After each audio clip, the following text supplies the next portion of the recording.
साक्षी, साक्षी कहाँ जा रही है? दादी ने कहा ना दी को ये सब, और वो भी तब जब वो यहाँ पग फेरों के लिए आई। मुझे समझ नहीं आता दादी का दिमाग ठीक भी है या नहीं, और जो कुछ हुआ उसमें दी का क्या कसूर था, उनको तो पता भी नहीं था। और मुझे ये समझ नहीं आता है कि दादी को अपनी पोती के ऊपर विश्वास नहीं है। पापा, ताऊ जी, जो भी कुछ हो रहा है ना बिल्कुल गलत हो रहा है, मतलब हद है। दादी मेरी बात सुन। दादू, आप लोग तो बड़े हैं ना इस घर के, आप लोग तो दादी को समझा सकते थे ना। दादी को इस बात का एहसास भी है कि दी के दिल में इस वक्त क्या बीत रही होगी। उन्हें पता था ना कि माँ की तबीयत ठीक नहीं है बिल्कुल भी, उसके बाद भी उन्होंने इतना बड़ा हंगामा किया। हम इस घर का हिस्सा है भी या नहीं, जो हमें इस तरीके से ट्रीट किया जाता है। साक्षी पुत्र, मैं जानता हूँ तू जो कुछ भी कह रही है बिल्कुल सही कह रही है। आज तेरी दादी ने जो कुछ भी कहा बहुत गलत कहा है। अफसोस की बात यह है कि मैं उस समय वहां पर नहीं था, नहीं तो उसको सब बातें करने ही नहीं देता, नौबत ही नहीं आती। यानी कहाँ का गुस्सा, कहाँ की नफरत भरी हुई उसके दिमाग में, और वो भी उतरी किसके ऊपर? हमारे उस भोली भाली छुटकी के ऊपर। लेकिन पुत्र, उसके इस रवैये से सिर्फ हमारी छुटकी नहीं, हमारा पूरा परिवार बहुत दुखी है। लेकिन अब मैं खामोश नहीं रहूंगा। मैं मानता हूँ कि जो छुटकी की शादी रवि के साथ हो गई है, उससे उसके अभिमान को थोड़ा ठेस पहुंची, लेकिन इसका ये मतलब नहीं है कि वो पूरे के पूरे हमारे परिवार पर वार करे। नहीं, बहुत हो गया, अब नहीं बर्दाश्त कर सकता हूँ। बहुत दिन तक मैं बर्दाश्त करता रहा। अटल, शेखर, तुम लोग भी आओ मेरे साथ, आज उससे मैं बात करूंगा, करनी पड़ेगी बात। आओ तुम लोग। नहीं, आओ तुम लोग, आओ।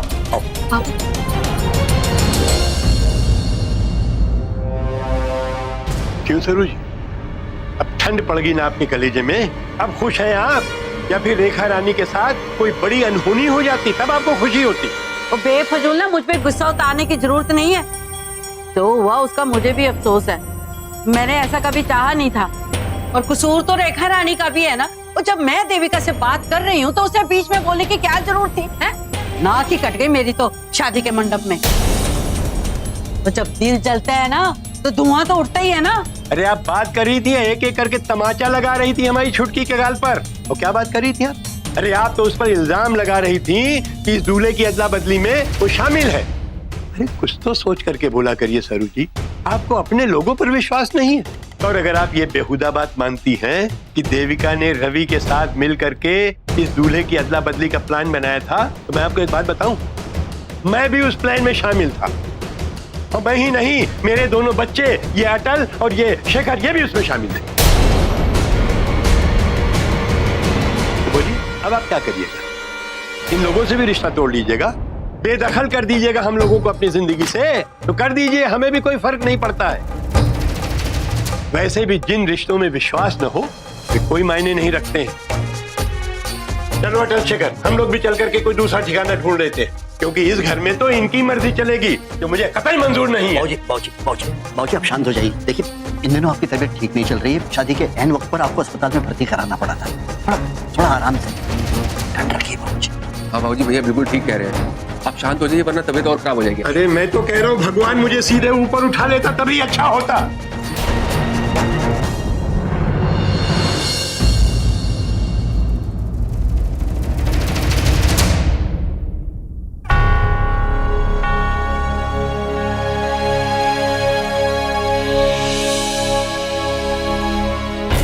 गुस्सा हो बीच?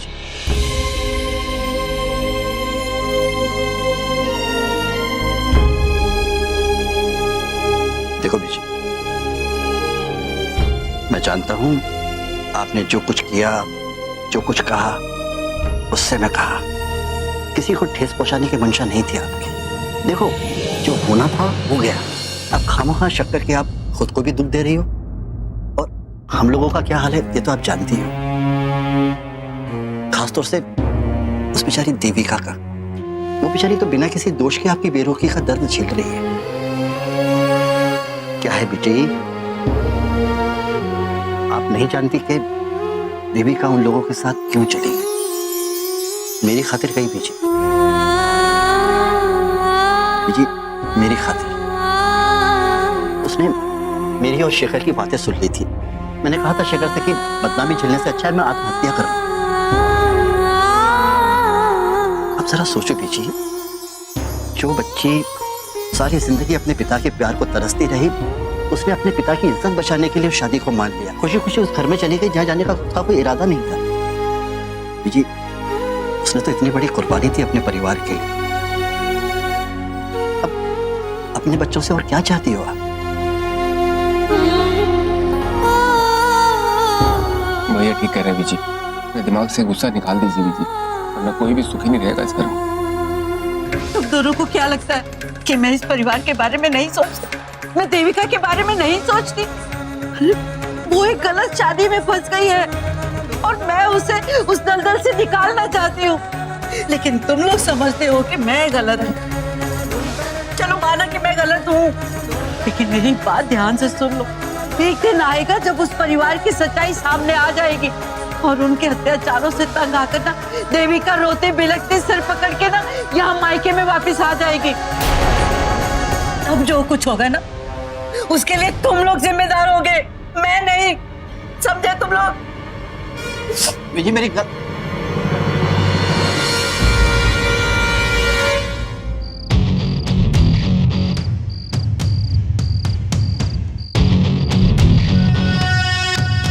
माँ ने भी किस मुसीबत में डाल दिया है मुझे। मैंने कहा था उसे कि मैं उसे पिक करने नहीं आऊंगा, अब क्या मुंह लेकर मैं अंदर जाऊं। और देविका ने भी तो कहा था कि वो मेरे साथ नहीं आएगी। अब कैसे समझाऊं मैं उसे? मैं जब भी कुछ करना चाहता हूँ उसे उल्टा ही लगता है। उसे लगता है कि मैं उसकी प्रॉपर्टी के चक्कर में कर रहा हूँ और अब भी यही कहेगी कि मैं प्रॉपर्टी के लालच में उसे पिक करने आया हूँ। कैसे समझाऊं उसे? मैं क्या करूँ अब? अरे रवि, तुम यहाँ? वो एक्चुअली मैं ना देविका को लेने। तुम्हें ना देविका को यहाँ बिल्कुल भी नहीं छोड़ना चाहिए था, बिल्कुल भी नहीं। घर वाले लोग ना इस लायक नहीं है कि वो उससे मिले, उसको कोई समझता ही नहीं है। कुछ हुआ क्या? कुछ, बहुत कुछ हुआ जो कुछ नहीं होना चाहिए था। पता नहीं देविका दीपिया में क्या बीत रही होगी। पता है उसके ऊपर कितना घटिया इल्जाम लगाया है। इल्जाम? कैसे इल्जाम? दादी ने उनको इतना कुछ सुनाया, इतना कुछ सुनाया। और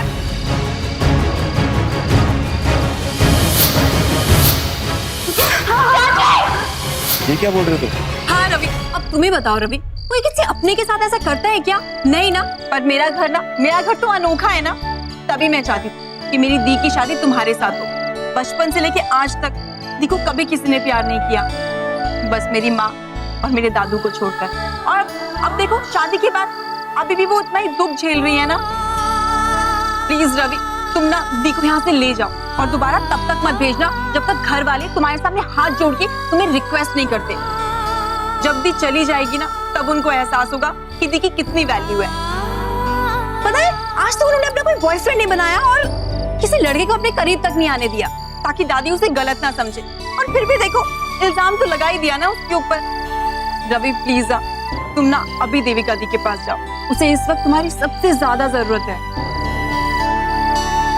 ठीक है साक्षी, तुम ध्यान रखो अपना, मैं देखता हूँ।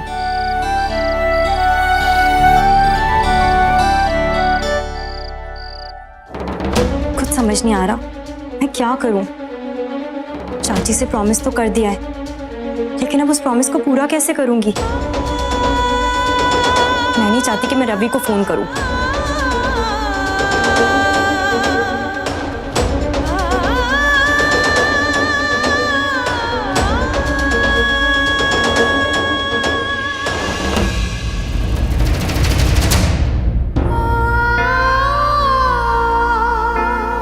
अम्बे माँ, आप ऐसा क्यों कर रही हो? क्या आपने सिर्फ दुख लिखा है मेरे नसीब में? और ये सब और कब तक झेलना पड़ेगा मुझे? कब तक सहना पड़ेगा? ये तो बता दीजिए। क्या कसूर है मेरा? ऐसी कौन सी गलती कर दी है मैंने जिसकी सजा मुझे मिल रही है? हर इंसान मुझे ही गलत समझता है, मुझे ही दोषी ठहराया जाता है। क्यों? क्या सिर्फ दुख ही दुख लिखा है अपनी मेरी जिंदगी में? और अगर लिखा है तो मुझे एक बार बता दीजिए, इशारा कर दीजिए, ताकि फिर मैं किसी से कोई खुशी की उम्मीद ना रखूं। अपने मन में सारे दर्द दबा लूं, अपने मन को पत्थर बना लूं, किसी से कोई शिकायत ना करूं। बस एक बार मुझे इशारा दे दीजिए। क्या यही आपकी मर्जी है?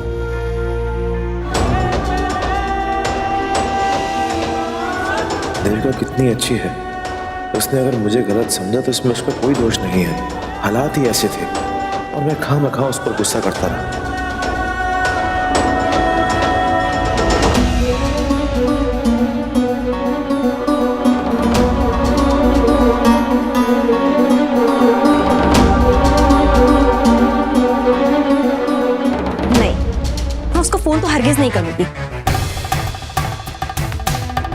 लेकिन कॉल नहीं करूंगी तो चाची को क्या जवाब दूंगी? वैसे भी चाची की तबीयत खराब है और डॉक्टर ने साफ साफ कहा है कि वो किसी भी तरह का स्ट्रेस नहीं ले सकती। और वो अकड़ू इतना है कि अगर उसे फोन नहीं किया तो आएगा नहीं। लेकिन इस बात की क्या गारंटी कि फोन करूं तो आ जाएगा? कुछ समझ नहीं आ रहा, क्या करूं? नहीं नहीं, बेहतर होगा कि इस वक्त वो मुझे ना देखे, वरना मेरी बातें सुनना दूर अपने मन की सारी भड़ास मुझ पर निकाल देगी। ताने मार मार के दिमाग खराब कर देगी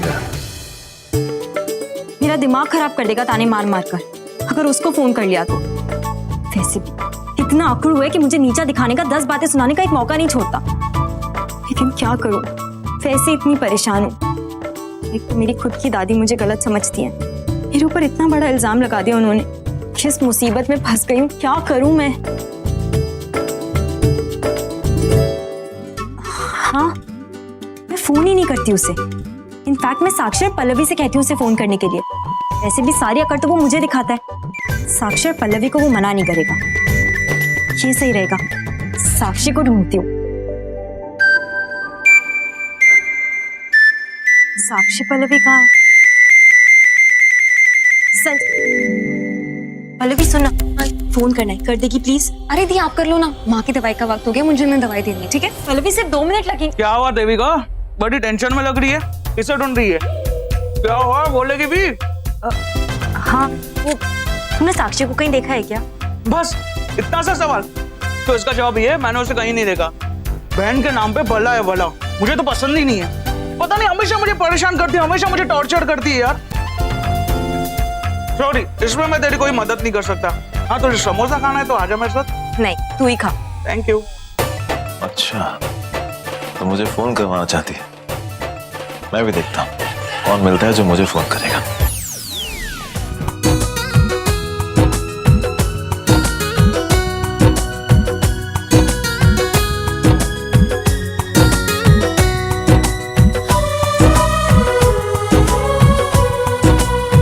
साक्षी, साक्षी कहाँ थी? तुम्हें कब से तुझे ढूंढ रही हूँ। अरे क्या हुआ, पर तू इतनी परेशान क्यों लग रही है? चल मैं बता दी। हुआ चल क्या तो लेकिन? बाबा। साक्षी सुनना, अरे क्या हुआ दी? ऐसे जैसे खींच के क्यों लेकर के आई है? मेरी बात तो सुन। वो मुझे तुझसे काम है। काम? मुझसे काम करवाना? देख, कोई स्पेशल डिश विश तो नहीं बनवानी ना? मुझे कुकिंग बिल्कुल भी नहीं आती है। अरे नहीं बाबा, किचन का कोई काम नहीं है। तो अच्छा, कुछ सामान मंगवाना है। अभी मैं संजय को बोलती हूँ। अरे नहीं साक्षी, मेरी बात तो सुन। वो एक छोटा सा ही काम है। ये रवि को फोन करके कह दे कि वो घर मुझे लेने के लिए आ जाए। ओए होए, मेरे हैंडसम जीजू की बड़ी याद आ रही है। हाँ, एक दिन भी उसके बगैर रहा नहीं जाता। क्या बात है? नहीं, ऐसा कुछ नहीं है। तो फिर? वो चाची ने मुझसे कहा है कि मैं उसको बुला लूं, इसीलिए बस। पर रवि तो क्या? बोल। अरे कुछ नहीं, वो ना पल्लवी थी वहाँ पे। वो एक्चुअली माँ मुझे बुला रही है ना, तो मुझे जाना होता। हाँ साक्षी सुनना, क्या बस 2 मिनट एक फोन कर दे, फिर चली जाना। मैं क्यों फोन करूँ? तेरा पति है, अपने पति देव का ना, तू खुद ही फोन करा। साक्षी प्लीज, 2 मिनट फोन कर देगी तो क्या हो जाएगा? मैं क्यों फोन करूँ? मतलब कोई प्रॉब्लम है? क्या हुआ, कुछ तो बता।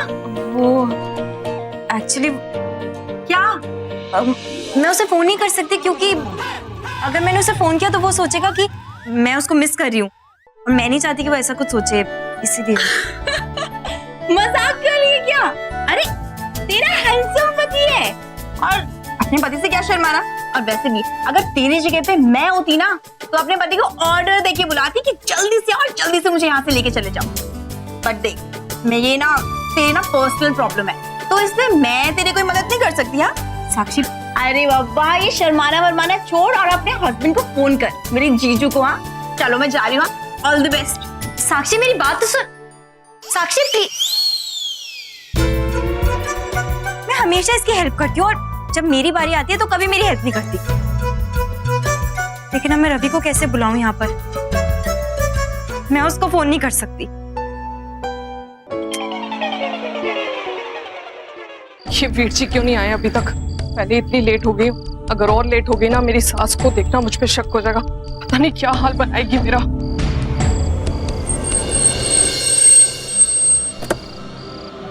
शुक्र है वीर जी आप आ गए। मैं ऐसी कौन सी अर्जेंट बात थी, यहाँ बुलाया वो भी जगह। वीर जी आपको बहुत जरूरी बात बतानी है। वो रवि की शादी के रिसेप्शन होने वाला है और बड़े जोरों शोरों से रिसेप्शन की तैयारी कर रही है मेरी खड़ूस सासू। बड़ी मचल रही है, मेरे तो सीने में आग लग रही है। अरे कैसे आपकी खुशी छीन के ये लोग जश्न मना सकते हैं? बस इतनी सी बात। अरे उन्हें जितना उछलना है उछलने दे, कुछ नहीं हो पाएगा उन सबसे। और ये बात बताने के लिए तूने मुझे यहाँ बुलाया, फोन कर सकती थी ना। अरे फोन पे कैसे बात कर सकती हूँ मैं? आपको पता भी है मेरी सास ने मेरा जीना हराम कर रखा है। हर बात पे टोकती रहती है, जब देखो मुझ पे आंख रखती है कि मैं कहाँ जा रही हूँ, किससे बात कर रही हूँ। ऐसा लगता है मेरे पीछे हाथ धो के पड़ गई है। आपको पता भी है मैं आपसे कैसे मिलने आई हूँ। वो औरत पागल हो गई है, मुझे क्यों परेशान कर रही है? तूने क्या किया है? हवा में उड़ रही है ना, 10 करोड़ के पंख जो लग गए हैं। वीर जी इनके पंख काटने पड़ेंगे। वीर जी मैं चाहती हूँ कि आप इस फंक्शन में आके धमाका कर दो। मैं उनको ऐसे खुशी मनाते नहीं देख सकती। मैं चाहती हूँ उनको उनके कर्मों की सजा मिले। एक आप ही हो जो उनको उनकी औकात पर पटक सकते हो। जल्दी करो वीर जी, वरना ये लोग हमारे सर पर चढ़ के नाचेंगे। देख भाई, तू चिंता मत कर, उनका बुरा वक्त अब शुरू होगा। हर एक हरकत की भारी कीमत चुकानी पड़ेगी उन्हें। देखना रिसेप्शन पे क्या करता हूँ मैं। ऐसा धमाका करूंगा ना कि जिंदगी भर रोते रहेंगे, अपनी किस्मत को कोसेंगे वो सब। I can't believe this. जिस इंसान से बात करना तो दूर, मुझे शक्ल तक देखना पसंद नहीं है, मुझे उसको फोन करना पड़ेगा। और वो भी तब जब मैं घर से कहकर आई थी कि चाहे कुछ भी हो जाए उसे नहीं बुलाऊंगी। अब अगर मैंने उसे फोन करके बुलाया तो 10 बातें सुनाएगा। एटीट्यूड तो वैसे ही दिखाता रहता है मुझे पूरा टाइम, लेकिन फोन तो करना ही पड़ेगा, वरना चाची से क्या कहूंगी। और चाची को अगर असलियत पता चल गया हमारे रिश्ते की तो खाम का प्रॉब्लम हो जाएगी। मैं नहीं चाहती उन्हें किसी भी चीज का बुरा लगे। अम्बे माँ बचा लेना मुझे बस।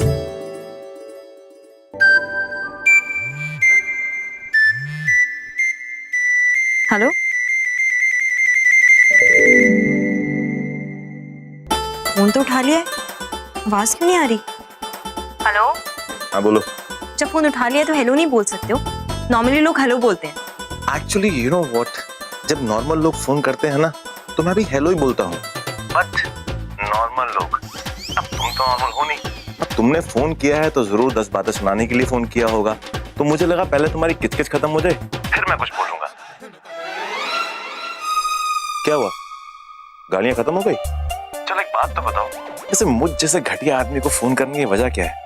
कोई एक नया पॉइंट मिला है क्या मुझे बातें सुनाने का? नहीं, वो क्या? एक्चुअली क्या? मेरी बात सुनोगे? हाँ सुनाओ ना फिर। अच्छा सुनो, मेरा कुछ सामान छूट गया तुम्हारे घर पर और बहुत इंपॉर्टेंट है, इसलिए वो सारा सामान लेकर अभी मेरे घर पर आ जाओ। बस इतनी सी बात? देखो एक काम करो, मैं बहुत बिजी हूँ अभी, माँ को फोन करो, वो ना मोंटी के हाथ भिजवा देंगी। सही? नहीं, मोंटी नहीं, देखो तुम ही लेकर आओगे, वो भी अभी की अभी। अरे सामान ही तो है, कोई भी लेके आ सकता है, फिर मैं ही क्यों? देखो मैं अच्छे से जानती हूँ कि ये सब तुम सिर्फ मुझे परेशान करने के लिए कर रहे हो, लेकिन मैं इसलिए चाहती हूँ कि तुम आओ क्योंकि चाची ने मुझसे कहा है। चाची को छोटा सा हार्ट अटैक आया था और डॉक्टर ने हम सबसे स्पेशली कहा है कि उन्हें किसी भी तरह का कोई स्ट्रेस नहीं लेना है, इसीलिए मैं नहीं चाहती कि खामखा उन्हें ठेस पहुंचे। तुम आओगे तो सब ठीक रहेगा, इसीलिए आ जाओ। ओके, तो चाची की तबीयत खराब है। ठीक है, मैं एक काम करता हूँ कि मैं उन्हें फोन करके बोल देता हूँ कि 2-4 दिन में नहीं, उनको फोन मत करो, देखो प्लीज बस तुम आ जाओ। ओहो, मिस कर रही हो तुम मुझे? देखो ज्यादा मत मिस करो वरना थक जाओगी। मिलना चाहती हो तुम मुझसे? What nonsense! मैं और तुम्हें मिस करूंगी? तुम्हें मिस करे मेरी जूती। वो तो बस चाची ने कहा इसीलिए फोन किया तुम्हें, और कुछ नहीं। तो फिर एक काम करो, अपनी जूती को बोलो मुझे फोन करने के लिए। वो क्या है ना, अब तुम्हारी जूती ही समझाएगी कि तुम्हारी मजबूरी क्या है। सच में तुम इंसान हो ही नहीं, कभी किसी की मजबूरी नहीं समझ सकते। अब तुमने सही कह दिया, वैसे मैं आ ही रहा था, लेकिन अब तुमने बोल ही दिया कि मेरे अंदर इंसानियत नाम की चीज ही नहीं है, तो फिर मैं नहीं आता। ओके हेलो, तुम आने वाले थे? देखो प्लीज मैं तुमसे रिक्वेस्ट कर रही हूँ, ये आखिरी फेवर कर दो मेरे ऊपर, इसके बाद मैं कभी कुछ नहीं मांगूंगी तुमसे, प्लीज आ जाओ। पक्का? हाँ पक्का। प्रॉमिस? हाँ प्रॉमिस। वो क्या है कि तुमने ना अपनी बातों से ना मेरा मूड ऑफ कर दिया है, तो अब तुम्हें कुछ करना पड़ेगा, तभी आऊंगा मैं। मुझे क्या करना होगा? मुझे ज्यादा कुछ नहीं, सिर्फ सॉरी बोलनी पड़ेगी, SORRY, सॉरी। मैं और तुम्हें सॉरी बोलूंगी? हरगिज नहीं, चाहे कुछ भी हो जाए मैं तुम्हें सॉरी नहीं कहूंगी। देख लो, एक बार प्यार से सॉरी बोल दोगी, वो भी मुस्कुराकर, रोमांटिक अंदाज में, तो मैं आ जाऊंगा। सच में बहुत बेशरम हो तुम। सोच लिया मैंने, सॉरी तो मैं नहीं बोलूंगी चाहे कुछ भी हो जाए। देख लो, सोच लो एक बार। सोच लिया। क्या सोचा?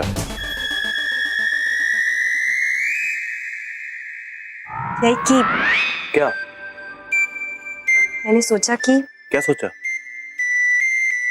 चाहे कुछ भी हो जाए मैं तुमसे सॉरी नहीं कहूंगी। और तुम ऑलरेडी यहाँ, और मैं सच में तुम इंसान हो ही नहीं, एक नंबर की बदतमीज बेशरम हो। मैं तुम्हें कब से कन्विंस कर रही हूँ कि तुम मेरे घर आ जाओ, तुम मेरी मजबूरी का मजाक उड़ा रहे हो। You know what? I hate you. अरे देवी, बदतमीज कहीं का। यहाँ पर मैं इतनी टेंशन में हूँ लेकिन इसको जरा सा भी फर्क नहीं पड़ता। ये रिश्ता, ये शादी, सब कुछ इसके लिए सिर्फ एक खेल है।